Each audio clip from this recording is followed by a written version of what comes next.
Hi, it's Heidi again, and we are going to start talking about the modes of ventilation now.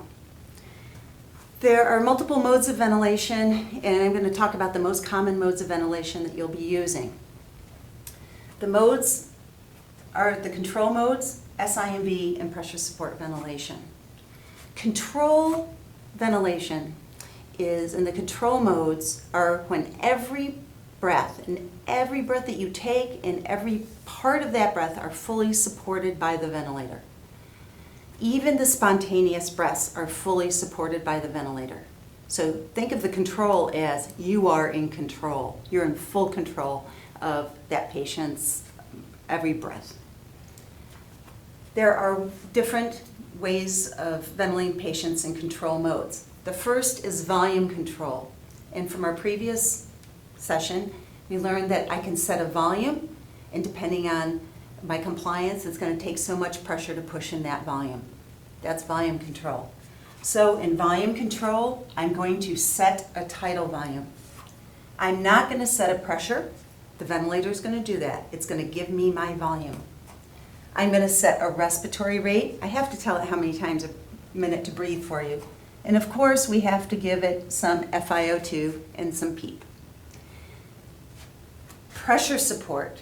Pressure support is I'm going to choose a pressure, and depending on your compliance, we're going to get a resultant volume. So I'm not going to set a volume. I'm going to set a pressure. And of course, once again, I have to tell it how many times to breathe for you and add some FiO2 and some PEEP. These have pluses and minuses to them. If you're on volume ventilation and your compliance worsens, it's going to take more and more and more pressure to obtain that volume. And so your pressure may be going up as your lungs start getting stiffer as you go into ARDS. And then we could start increasing our pressure so high that we're at risk for barotrauma. And you have to really be on top of your ventilators and watching this. And sometimes it escapes the bedside nurse or us as those volumes, as the pressures start increasing. So that's one drawback of volume ventilation. Same for pressure ventilation. Pressure ventilation is delivered in a much more physiologic way. Patients will tell you they're more comfortable on pressure ventilation. But the problem with pressure ventilation is that I'm increasing it to a certain pressure. But if my compliance starts to worsen, my volumes are going to start coming down. So I may have that same pressure, but before I know it, my lungs are getting stiff with ARDS. My volumes that I set we're happy when I set the ventilator at 500, may be down to 450, 400. And if I'm not ventilating properly, my pH is starting to go down. So those are the drawbacks of each mode. So we put those two together in something called pressure regulated volume control, PRVC. It's a volume ventilation, but it's delivered in a pressure manner. And this is what it looks like. You get 3 little test breaths, and then it goes into its cycle. So these little test breaths help calculate your compliance. And then it takes that compliance that is calculated, knowing that I want a 500 cc tidal volume, and apply it mathematically to that breath so as to obtain my 500 cc tidal volume. Now, nothing about us is stable. Everybody knows I hate the word stable. Our lung compliance changes from breath to breath. So I'm not always going to get my 500.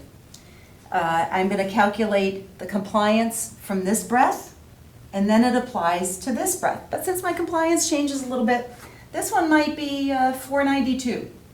The next breath might be 502. But it's always around that 500. And it's calculating compliance from breath to breath and calculating as it goes. So if your compliance changes, it is going to be changing its pressure. It's going to maintain my tidal volume,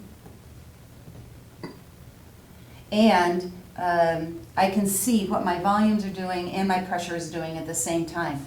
So it's a nice mode for safety. And patients are comfortable because it's delivered in a pressure manner. But it is a volume ventilation. I'm going to set a tidal volume. It's going to adjust its own pressure by calculating compliance. I do have to set a rate, an FiO2, and a PEEP. And in all the control modes, my spontaneous breaths, yes, are supported. If I have you set at a rate of 10 and you're breathing 15, those 5 extra breaths that you initiate on your own are fully supported by the ventilator. Synchronized intermittent mandatory ventilation, SIMV, was created as a weaning mode. It's great for patients who may have periods of apnea. We use it a lot in the neuro ICU. We rarely use it otherwise.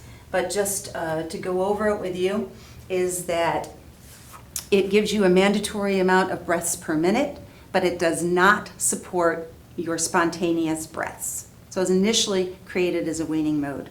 However, it's not used very often because of the fact that this has the highest work of breathing associated with it of any of the modes. But it is good for the apneic patient. And we can give those mandatory breaths in a volume or pressure manner. So in a volume manner, I would set a volume. In a pressure manner, I would set a pressure. And we're always going to need a respiratory rate, an FiO2, and a PEEP. They look the same here. What's different about this from the control mode is that the spontaneous breaths are not supported in IMV, and they are supported in a control mode. And IMV, your spontaneous breath is whatever you suck on your own. Then we come down to pressure support ventilation. Pressure support ventilation is a spontaneous mode. What happens with PSV is I take a negative inspiratory effort, I breathe, and I exhale.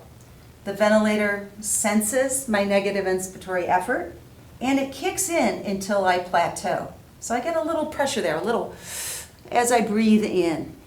And it's just a little inspiratory effort, and then it kicks out. I still can have PEEP and have my positive end expiratory pressure at the end. But this is just initial inspiratory pressure support. It's very nice in that the patient's spontaneously breathing, so the patient can set their own rate, they feel really good about it. And it's physiologic. And I can adjust my pressure depending upon my compliance. PEEP of 5 to 8 is enough to overcome the resistance of a number 8 ET tube along with the tubing that goes from the ventilator into the patient. So that's why you always see us stopping at PSV of 5 for a patient with an ET tube size 8. For an ET tube size 7, there's more resistance. It's PSV of 8. That's just enough resistance to overcome that tubing so you don't feel like you're sucking through a straw. And then there are patients who want to spontaneously breathe. They can spontaneously breathe. Their compliance is up. They have pulmonary edema, they have their pneumonia. But they're better spontaneously breathing. They're more comfortable on it. It's absolutely fine. They're awake, they're alert. And so if their compliance is poor, it may take 10, 15, 20 of PSV to overcome their compliance issues and get them the tidal volume that they want. I once had a patient, no kidding, who was on 52 of PSV. She had aspirated induction to anesthesia, and that was all that was wrong with her as an elective procedure. They brought her over, she went into ARDS. She hated being told when to breathe on a control mode. So we put her on PSV of 52 is what it took to get her tidal volumes about 4 to 450. And we'd watch her. We'd keep going by multiple times a day. And when her volumes started coming up, we started lowering her pressure. And we just played the compliance game and eventually got her weaned over about a week. But she was awake and alert and very happy, spontaneously breathing, but required a lot of PSV because her lungs were very, very stiff. So, and PSV is a spontaneous mode, so I do not set a tidal volume. I do set a pressure, and I can't read minds or calculate compliance on lungs that I don't know. So I have the respiratory therapist go in and say, I want to start this patient on PSV. Tell me how much it is to get a tidal volume of around 500 cc's.